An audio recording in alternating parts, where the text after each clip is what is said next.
I warn you, some of the clips you're going to see tonight are graphic and disturbing. I want to start with a clip that we showed you a couple of nights ago. Journalist, columnist, and author Virginia Ironside.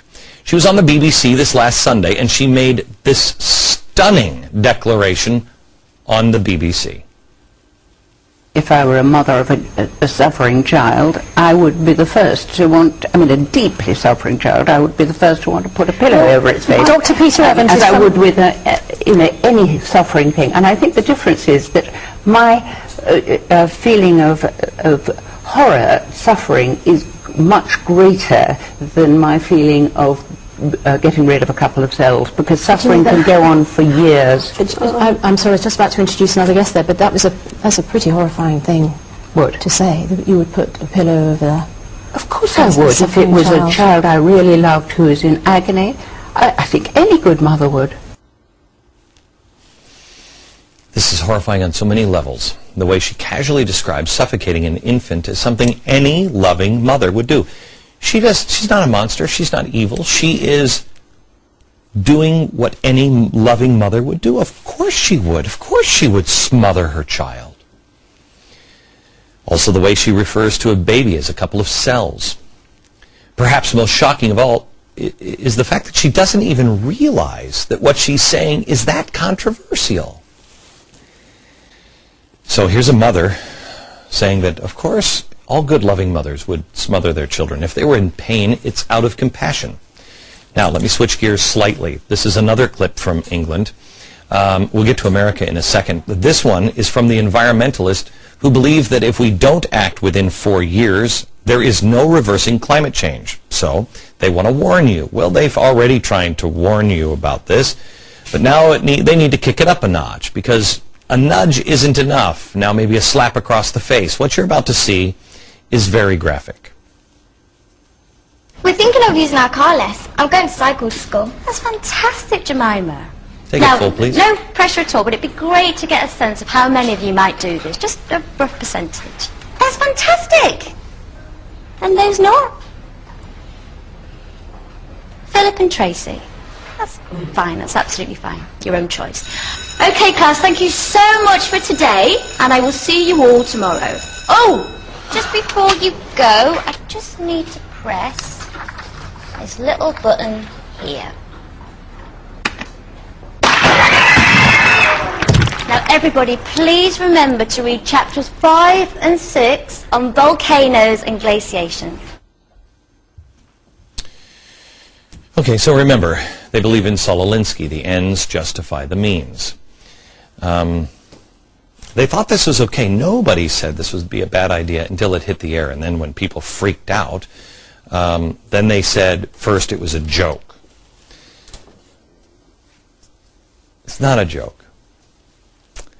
They have now come out and said, look, there's only 4 years left to act. We had to wake people up. Okay, well, what if there's only 1 year left to act, or a month, or 10 days, or we're a year behind? What do we do? If you literally believe the world is doomed unless we act, and you've devalued humankind, what is drastic to you? I mean, we've already seen the environmentalists. They've already destroyed careers. They want to ban people from getting a meteorology license unless you agree with them. Anybody in business who speaks up against them, they are deniers, they're destroyed, they're discredited. You're a Holocaust denier. Well, when those nudges don't work, what is next? Hey, I know. How about if they send skeptics to court? Could you do that? How about imprison people who deny global warming? Would you execute them? I know you wouldn't do it with a little button. You couldn't, but this sounds implausible, doesn't it? Sounds ridiculous? Let me show you something from theblaze.com. Here's a story that is on there today. They have begun gathering a list of all those ridiculous, implausible ideas that have been said by environmentalists recently. Remember, the ends justify the means. They're saving the planet. In June of last year, liberal blog site TPM posted an article and then quickly had to take it down when people started to protest that read, quote, At what point do we jail or execute global warming deniers? In 2006, the eco magazine Grist called for Nuremberg-style trials for skeptics. In 2008, The Guardian reported that NASA's James Hansen called for the trials of climate skeptics for high crimes against humanity. That's a NASA official. In 2008, Canadian environmentalist David Suzuki called for government leaders skeptical of global warming to be thrown into jail. In 2007, Robert F. Kennedy Jr. said of skeptics, this is treason. We need to start treating them as traitors. Well, there's more, including the environmentalist that said, soon another generation will come and strangle you in your beds. Find it at theblaze.com. We have trials, we have prison, we have treason, we have execution. Oh, and then we have that joke on TV that basically shows that. Oh, and then another person talking about smothering their own baby or a couple of cells with a pillow because it is the loving and right thing to do. These are not lone, isolated incidents of raving lunatics. I'll show you in a few minutes an ad that is running here in New York that will boggle your mind. It would be horrible if these twisted ideas came from the mind of raving lunatics, but they're not.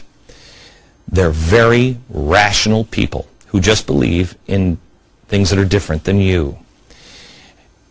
Where did these ideas come from? Well, you can find them all from the same place. Progressivism here in America, Marxism overseas, and Fabian socialism in Australia, New Zealand, England, and Europe. They're all the same thing. They're all the same stock of people. I've talked to you a lot about progressives and Marxists, but Fabian socialists, look them up. You will be astounded what you find. It's all the same pool of people. The Fabian Socialist was a society that was founded in January of 1884. The members sought to influence public opinion on socialism. But what made them unique was, at the time, if you wanted to be a socialist, you needed a mass revolution. Well, they preferred the selective education. Selective education, you see it here beginning under the Woodrow Wilson administration. It was the education of the powerful few, especially those in government and the media, who could lead reforms in government. It is why our media is so screwed up, and they all think alike. Their strategy is called the doctrine of inevitability of gradualism. What does that mean? The doctrine of inevitability of gradualism. Let's say you say to your wife, hey, honey, I want to rebuild an engine in the living room. She's not going to do that. She's going to say, what is wrong with you? But if you believe that that is what needs to be done, you want to be able to watch the football game while rebuilding your engine of your car, and you want to do it in your comfy lazy boy, what do? Well, you can do one thing. You can drag the engine into the center of the living room, and then she goes nuts. Or you can just bring a spark plug in and just leave it on the table till she stops noticing it. Then bring another one in, and then another one, and then another part, and then another part.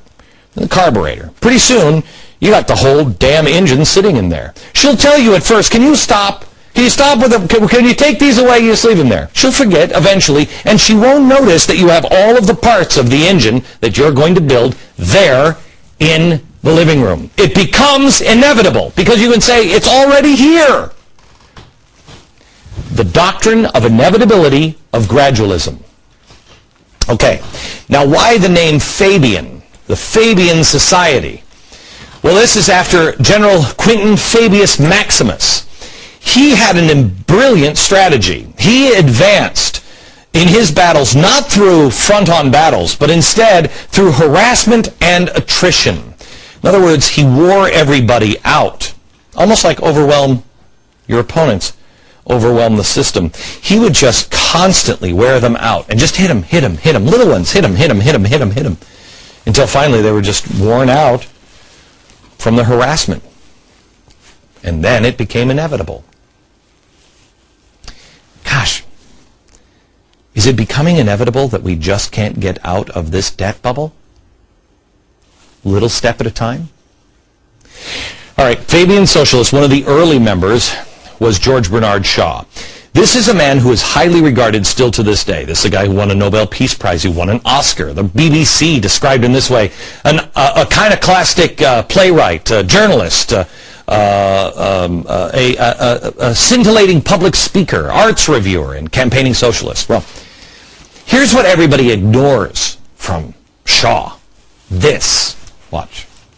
Just put him there and say, sir or madam, now will you be kind enough to justify your existence? If you can't justify your existence, if you're not pulling your weight in the social vote, if you're not producing as much as you consume, or perhaps a little more, then clearly we cannot use the big organization of our society for the purpose of keeping you alive, because your life does not benefit us and it can't be very much use to yourself. It's not useful to you or to the society. It's horrifying stuff, yet I guarantee you your son or daughter has never heard a bad thing about this man. He's critically acclaimed by the establishment.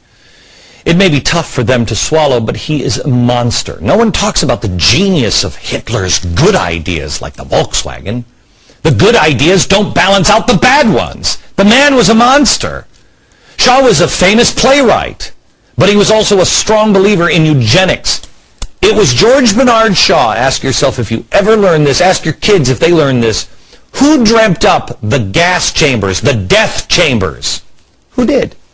George Bernard Shaw dreamt them up to get rid of the undesirables. Quote, a part of eugenic politics would finally land us in an extensive use of the lethal chamber. A great many people will have to be put out of existence simply because it wastes other people's time to look after them. I don't care that he wrote witty little plays. The man was a monster. All of this stems from the same place. Fabian socialists, Marxists. And what was it that Hillary Clinton called herself during the campaign when she was embarrassed to answer if she was a liberal? She said this. I prefer the word progressive, which has a real American meaning, going back to the progressive era at the beginning of the 20th century. At the beginning of the 20th century.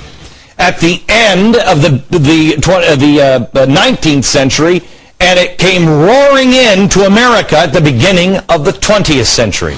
They believe in what's good for the collective. They're also secular humanists. God at best is something to hang on to just in case. They are the people that you must have evolution. You must have evolution. If you can take God out of the picture and have evolution, then this is all okay to do it. When you think the way these guys do, you tend to dehumanize individual situations. Suddenly, you're convinced that it's okay to kill one person or two in order to save thousands or end suffering for either thousands or for one. It's how Shaw, Sanger, and now the global warming nuts all end up into the same place where they're saying, well, so we have to eliminate a few people or throw them in prison because they disagree. Those in pain, those who are inferior, and I guess now those who are skeptics.